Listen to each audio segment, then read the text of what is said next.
This segment brought to you by Bob Schwartz Financial. Values, commitment, transparency.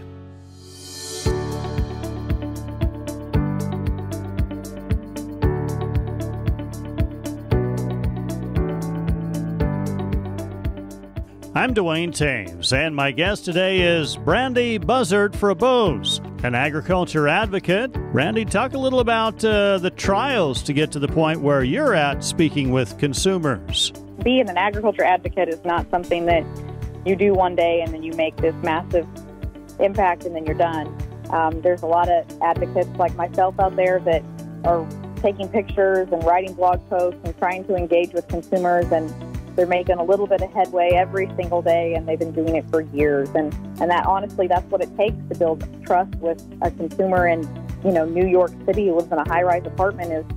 It's multiple times of connecting with that person and understanding where they're coming from, why they're concerned about their food, and just building that trust. So I wish I could say, everybody could go out, start being an advocate today, and tomorrow have this huge impact, and we're going to change the way people perceive our food system. I really wish that it was that way, but unfortunately it's a lot of time and consistency and effort that causes us to be effective advocates.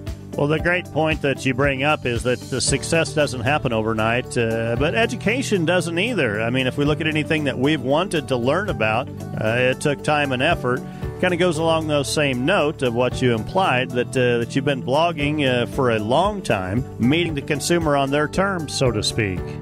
Yes, like I said, it has been about 10 years, and I started out probably honestly wasting a little bit of my time because I just knew that when I started on my blog, I wanted to write, and I wanted to write about agriculture, but I didn't have a square handle on who my target audience was. I didn't really sit down and think it out all the way through how I would connect with people and what I would talk about. So now, 10 years later, or 10 plus years later, I can look back and say, to identify who you're trying to reach, and then write your blog or take your photos or write your captions or do videos or whatever an advocate chooses to do, but do that with that target consumer or target audience in mind. I think some people maybe are frustrated, though, as far as, I guess if I look at my social network of friends, there aren't many of those 35-year-old moms in New York City, for example. So you have to do something and make some kind of a concerted effort to get your blog into those circles, I suspect. Right, and so the way that has happened is, again,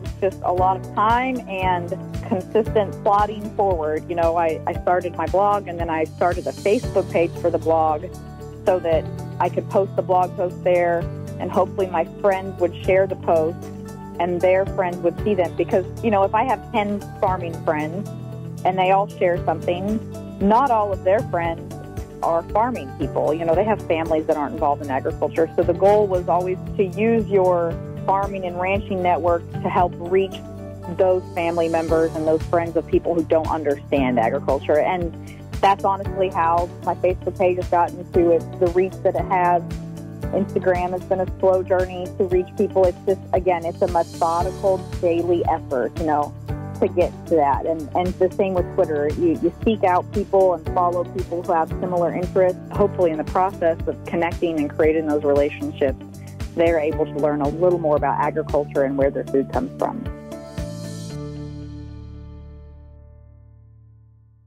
I'm Bob Schwartz, and I've devoted the last 43 years to helping Kansans reach their retirement goals and to protect the family farm. At Bob Schwartz Financial, we believe everyone should be able to live the retirement they've always dreamed of. Our team of professionals can help you create an efficient strategy using a variety of investment vehicles to help you address your financial needs and your concerns. Bob Schwartz Financial, values, commitment, and transparency.